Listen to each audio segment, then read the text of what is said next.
What's up, guys? Welcome back to the bootleg studios of Rant Social. Sometime the screen will be a little crooked. Like I said, welcome back to the bootleg studios of Rant Social. And I want to continue on the science point and continuing to harp on our young people.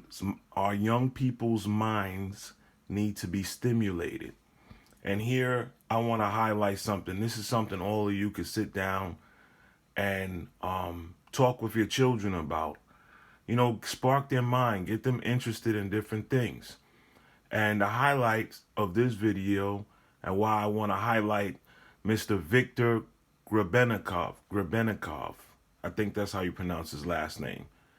I think he was either a Russian or from the Czech Republic or something like that. You guys can look into his story. I'm going to play a couple of clips from a few videos. And I'm going to start with this one here because I watched it already. It's a short one. Let's get into it. It's a man named Grebennikov from Russia. Grebennikov was kind of a non-conventional scientist. He was an entomologist, did a lot of work with bugs, entomology. I want to rewind that. Once again, this guy was an etymologist, meaning that he was a scientist who studied bugs. All right, and this is how he stumbled upon his discovery of levitation and anti-gravity. It's a man named Grebennikov from Russia. Grebennikov was kind of a non-conventional scientist. He was an entomologist, did a lot of work with bugs, entomology. And his favorite thing was to go out into the steppes of Russia and... Now, I want you to keep these beetles in mind for the point I'm going to make in this video. Into the various outer hinterlands and camp out in the summers and study his favorite subject. And on one of these expeditions, he started seeing some weird effects. This is all explained in great detail on the AchilleNet site if you type in Grebennikov and his flying box or gravity platform. But anyhow, the result of this was to show that he found a certain bug that didn't fly, it levitated. And this was, he'd put this bug into a little vial or something, and he saw this vial jumping up off the lab table, jumping up and down. And of course, this is patently impossible based on any type of normal physics. So he got into this, and he found out that the bug wings themselves were creating an anti-gravity phenomena under certain conditions. And of course, what we have here, if you analyze, I think I found the bug. This is the point now I want to make. All of you people in the conscious community, pay attention.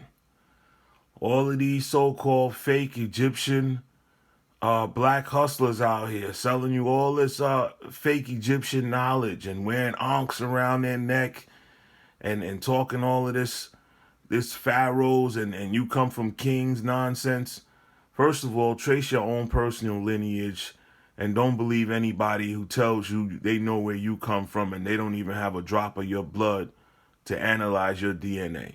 That's number one. Number two, I'm going to make a point about Egyptian knowledge here. This is the same beetle in this Egyptian hieroglyph here that the scientist who was studying bugs discovered that this bug's wings, had anti-gravity properties to it. And if this bug is an Egyptian hieroglyph, notice how it has a bug, but it also has the beetle in the middle, but it has wings, signifying flight. Okay, I don't know what this signifies, this circle up here, but this must be signifying flight because they already had this knowledge, the ancient Egyptians. Now, this is real knowledge, folks. Not that nonsense they be preaching on the corners in Harlem. It's actually a beetle. And if you analyze this bug structure, you see a hexagonal pyramid structure array throughout the entire bottom wing of this bug. Turns out that beetles have two wings. The top wing is called a wing cover, and what the beetle does is it lifts this wing cover up, and then it flips out its lower wings or inner wings. Now the bud cover protects the inner wings, but when it gets excited or something, it flips these other wings out, and it flaps these other wings, and the inner wings flap a little, and this beetle goes gyrating around. They can't fly very good, but they sure levitate great, I guess. And anyway, he took a whole bunch of these bug wings, and he glued them to like a Venetia blind structure, and he put it into a little platform he built. So they were all, these bug wings were all covered in here. And he used I theorize he used the wing covers as well as the inner wing itself. There's also a kind of a handlebar on this thing with some controls. You can see the thing a little better here in detail. The controls all you parents out there that got these gang-banging children out there shooting each other down in the street, introduce them into something interesting at an early age, and maybe their mind will develop in a different way, and maybe they'll be designing a gun instead of in the streets using it to kill each other. I think had to be manipulated continuously and probably vibrated to create the same action that the bug was doing. There was also down at the base some kind of a lever, which I suspect controlled the amount of lift he was getting out of this thing. Anyway, Grebennikov claimed that he could fly this thing or levitate it, and it would go around at almost 1,000 miles an hour. Now you ask, how can that happen? You know, well, bees, I'm not sure exactly, people. You can research this yourself. Bumblebees or honeybees, I'm not sure which exactly species of bees, but they use vibration and frequency to fly. They do not use their actual wings to propel them through the air. They beat their wings to a certain frequency and vibration, and then that frees them up from gravity. So there's a lot to be learned from nature. He said that there was an energy field that built up around this thing due to this gravity field building up in the platform. And by this thing building up, it built out a force field that basically surrounded him and protected him from the local environment. So even though he was flying at 1,000 miles an hour, you could go, you could be wearing your Sunday best suit and not get it flutter a bit at 1,000 miles an hour. Wow, imagine that it creates a pocket, a force field pocket for you that protects you as you're moving through the atmosphere, freed up from gravity.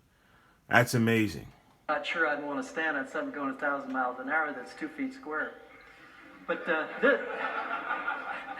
this picture here shows him sitting on the ground. These pictures are much better if you get on the KeelyNet side. This is the platform with him on it about 3 to 6 feet above the ground, because here's the shadow here down below. Now you could say this is all faked, but if you get into the other things he did with shape, they almost mirror the stuff that I discovered, and it proves, I guess, that this is the platform. I want to leave you guys with this picture here. I don't want to ramble on for 20 minutes or a half an hour. You guys can look into this yourself, but I want to show you what the human mind can do when it's free of propaganda and distraction. Once again, this is not a black or white or racial video. This is a humanity video. This is about the human spirit and what it's capable of exploring, discovering and exploring and building and using ingenuity and studying nature. And we as a people have to get back to this, people. We got to get back to nature. A lot of the answers are in nature. One of our great American scientists, George Washington Carver, said that he got all of his knowledge from nature. He would go into nature for, spend the entire day and just meditating on the plants and the trees and whatever was around him until he would come up with answers to certain things he was working on. All right, guys, we've got to break down this street mentality of just trying to look cool. Everything is about name brand clothes and jewelry and what kind of car you driving. even Brother Polite, as smart as he is, just made a video, and of course he's saying he can't say anything about his case that he recently caught, and that's understandable. But he's speaking about his cars and his wealth during the midst of a sexual accusation.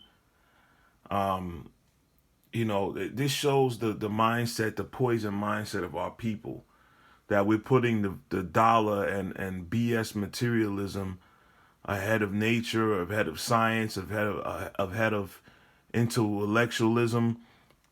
And the other thing is, he's supposed to be so well read and smart, and he knows that if you have representation in court, you're considered a retard by the court system. Anytime you are appointed representation and you don't represent yourself in court, they basically look at you as a child, someone incapable of speaking for themselves. Now, Brother Polite knows this, but he's bragging about hiring the best legal representation. So you got a bunch of charlatans out here, people. Point your children toward science, the environment, building things, using their hands, and point them to things that can stimulate their mind, where they can contribute to society in a positive way. Now, this is another example of a world government swooping down on one of their citizens and taking his technology, because, of course, a lot of his paperwork disappeared. A lot of his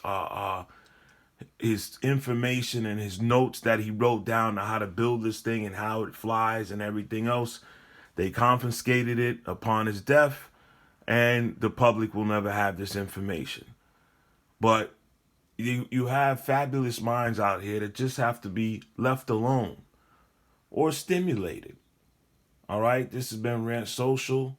This has been a science talk. All right, till next time. Peace. Please like, share, subscribe as well.